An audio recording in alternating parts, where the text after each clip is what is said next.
नमस्कार दोस्तों, मैं राज पांडे। आप देख रहे हैं आरसीएन टुडे। आप सभी का आरसीएन न्यूज़ टीवी चैनल पर हार्दिक स्वागत है। अभी की लेटेस्ट अपडेट के बारे में बात करेंगे। उससे पहले कमेंट बॉक्स में अपने बारे में ज़रूर बताएं। आप देश के किस हिस्से में, किस ज़िले में रहते हैं। आपकी राय हमारे लिए अति महत्वपूर्ण होगी। वीडियो में आपको क्या अच्छा लगा, इसके संबंध में विस्तार से जानकारी कमेंट बॉक्स में ज़रूर दें। पहली खबर के बारे में बात करेंगे। पहली खबर है बीएड डिग्रीधारी को लेकर। जैसा कि आपको मालूम होगा कि बीएड डिग्रीधारी काफ़ी परेशान थे कि प्राथमिक में उन्हें एलिजिबल किया जाएगा या नहीं। तो दोस्तों, उनको प्राथमिक में वैलिड नहीं किया गया है कि आने वाली भर्तियों में उन्हें शामिल किया जाएगा, परंतु जिनकी नियुक्ति हो चुकी है उन्हें बाहर नहीं किया जाएगा। तो देश भर के प्राथमिक स्कूलों में कार्यरत बीएड डिग्री धारक शिक्षकों की नहीं जाएगी नौकरी। सुप्रीम कोर्ट ने कहा कि 11 अगस्त 2023 के निर्णय से पहले हुई भर्तियां सही हैं। शिक्षा मित्रों को नियमित किए जाने को लेकर याचिका दायर की गई थी, लेकिन सुप्रीम कोर्ट ने उस पर कोई विचार नहीं किया। उत्तर प्रदेश प्राथमिक शिक्षा मित्र एसोसिएशन ने भी अर्जी दाखिल कर शिक्षा मित्रों को नियमित किए जाने की मांग की थी, लेकिन सुप्रीम कोर्ट ने सोमवार को शिक्षा मित्रों की याचिका पर विचार नहीं किया। वकील द्वारा बार बार मामला उठाए जाने के बावजूद पीठ उस पर विचार किए बगैर उठ गई। यह भी अब तक की सबसे बड़ी खबर है। लोकसभा चुनाव 2024 को लेकर है। लोकसभा चुनाव 2024 के नतीजे क्या होंगे, इसके संबंध में कोई कुछ भी नहीं बता सकता है, लेकिन बीजेपी के द्वारा 400 पार का दावा किया जा रहा है कि 400 से कम सीटें नहीं आएंगी। मैं आपको बता दूं, ईवीएम पर सवालिया निशान खड़े होते रहेंगे जब तक इसके संबंध में चुनाव आयोग के द्वारा कुछ सोचा नहीं जाएगा। मैं आपको बताना चाहता हूं कि सुप्रीम कोर्ट में वीवीपैट की पर्ची को लेकर याचिका दायर की गई है कि पर्ची जो दिखाई पड़ती है वह मतदाता के हाथ में आए, उस पर्ची को एक बॉक्स में डाला जाए और पर्ची की काउंटिंग हो। अगर ऐसा हो गया, पर्ची की काउंटिंग हो गई, तो इतना मैं गारंटेड कह सकता हूँ, मैं भी कह सकता हूँ कि कुछ बड़ा परिवर्तन होगा और विपक्षियों में खुशी की लहर होगी, नतीजा कुछ भी हो। ईवीएम को लेकर चुनाव आयोग कहता है ईवीएम निष्पक्ष है, ईवीएम के माध्यम से छेड़छाड़ नहीं हो सकती है। इसके पहले ईवीएम के ट्रायल के लिए विपक्षी पार्टियों को बुलाया गया था, लेकिन कहते हैं टच ना करो, दूर रहकर ही हैक करो। ऐसा कैसे हो सकता है? और मैं आपको बताना चाहता हूं, अगर ईवीएम को 1 महीने के लिए मीडिया की देखरेख में दे दिया जाए और लाइव प्रसारण कर दिया जाए कि हैक होता है नहीं, तब माना जाएगा। फिलहाल सुप्रीम कोर्ट में जो याचिका है उस पर सुनवाई बहुत जल्द होने वाली है और वीवीपैट की पर्ची अगर मतदाता के हाथ में आ गया, उस पर्ची को बॉक्स में डाला गया, उसकी काउंटिंग की गई, तो चुनाव में निष्पक्षता आ जाएगी। इसमें दो राय नहीं है। जो आरोप लग रहे हैं वह समाप्त हो जाएंगे। मैं आपको बताना चाहता हूँ कि ईवीएम की देखरेख के लिए चुनाव आयोग के द्वारा बड़ी पहल की गई है, लेकिन इससे पारदर्शिता आ जाएगी इसकी कोई गारंटी नहीं है। ईवीएम के साथ जाएंगे पीठासीन पदाधिकारी। जब मशीन में टैपरिंग होती है तो आप साथ में जाइए या जो मन तो करिए, उससे निष्पक्षता नहीं आएगी, ना पारदर्शिता आएगी, ऐसा सभी का कहना है। एक मांग है कि ईवीएम मशीन का उपयोग किया जाए, उसमें कोई दिक्कत नहीं है। वीवीपैट की जो पर्ची है वह हाथ में आ जाए मतदाता के, और मतदाता उसको देखकर संतुष्ट हो जाए और संतुष्ट पर्ची को ही बॉक्स में डाले, जिससे उसकी काउंटिंग होने पर पारदर्शिता बनी रहे। भले ही 1 दिन, 2 दिन, 3 दिन काउंटिंग में लग जाए, वैसे काउंटिंग में 3-4 दिन लगने वाला नहीं है, अधिकतम 1 दिन लगेगा।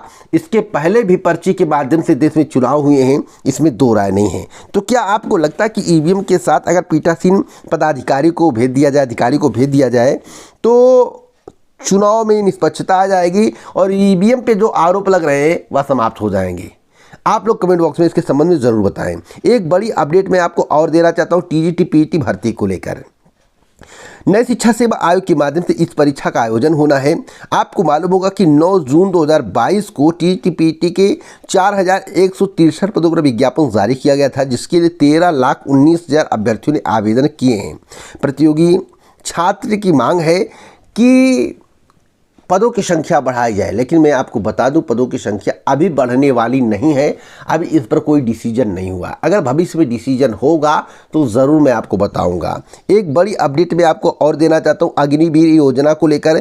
जैसा कि युवा काफ़ी परेशान है कि आर्मी की जो नौकरी है, अग्निवीर जो योजना है उसे समाप्त कर दिया जाए। जिस तरह से परमानेंट नौकरी पहले मिलती थी उसी तरह से मिले।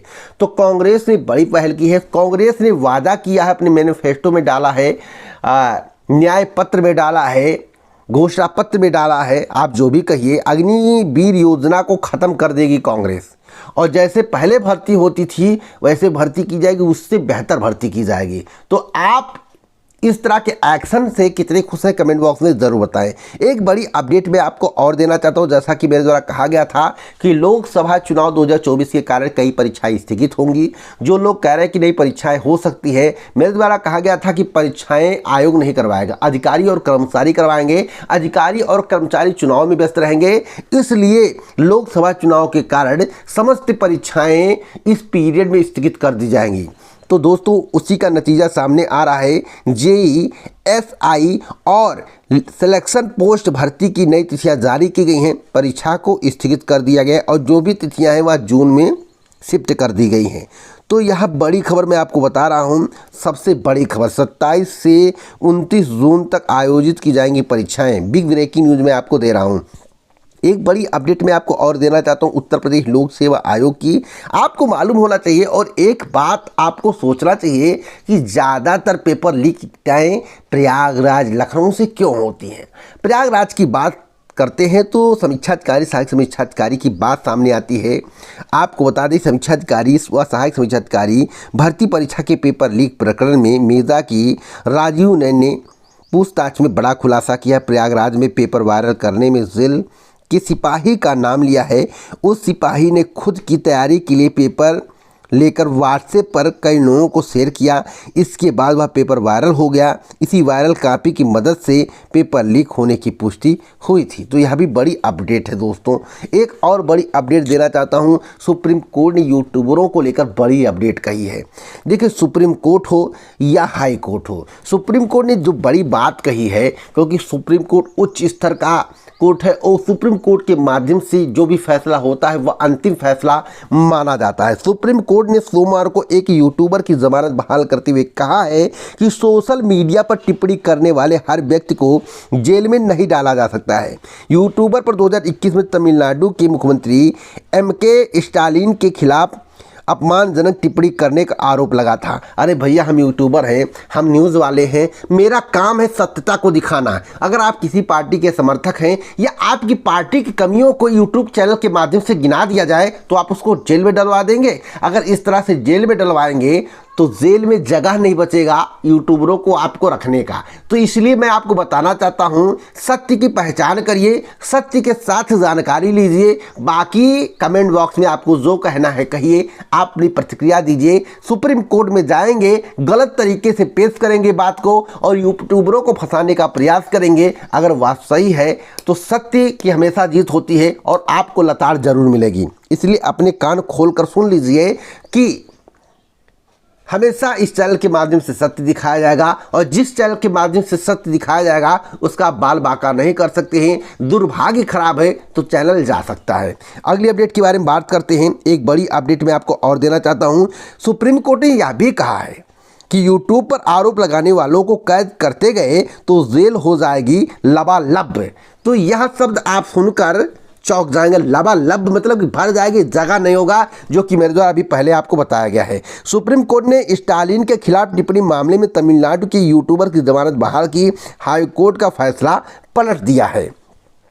एक बड़ी अपडेट और देना चाहता हूं सोने के रेट को लेकर, चांदी के रेट को लेकर। सोने एवं चांदी के दाम में वृद्धि सोमवार को भी जारी रही। बाजार में चांदी का रेट करीब 80,000 रुपये पहुँच गया। शाम को जब बाजार बंद हुआ तो सोने का रेट 72,700 रुपये प्रति 10 ग्राम एवं चांदी 79,500 रुपये किलो रही। सोने एवं चांदी का यह प्रयागराज में अब तक का उच्चतम रेट रहा है। एक बड़ी अपडेट मैं आपको और देना चाहता हूं आयु सीमा में छूट को लेकर।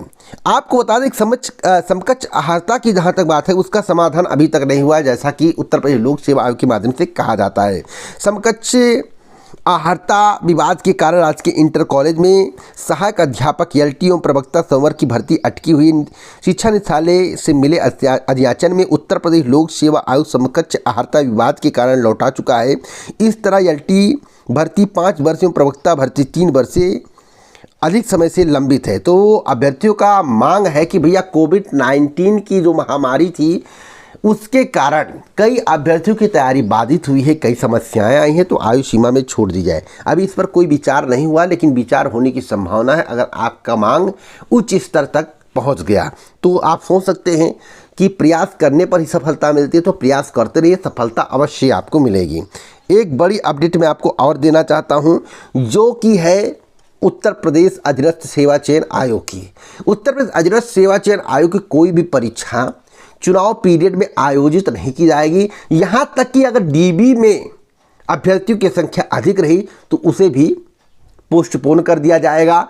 कोई भी फाइनल परिणाम आदर्श आचार संहिता के अंतर्गत जारी नहीं किया जाएगा, न किसी को ज्वाइनिंग दी जाएगी। पेट के नोटिफिकेशन में अब की बार विलंब होने वाला है, यह भी जानकारी मैं आपको पहले ही दे रहा हूं, इसके पहले कई बार बता चुका हूं। तो समस्त अभ्यर्थी 4 जून के बाद ही परीक्षा तिथि एवं परीक्षा परिणाम एवं पेट के नोटिफिकेशन का इंतजार करें। आगे कोई अपडेट मिलता है तो इस चैनल के माध्यम से दिया जाएगा। पूरा वीडियो सुनने के लिए दिल से धन्यवाद।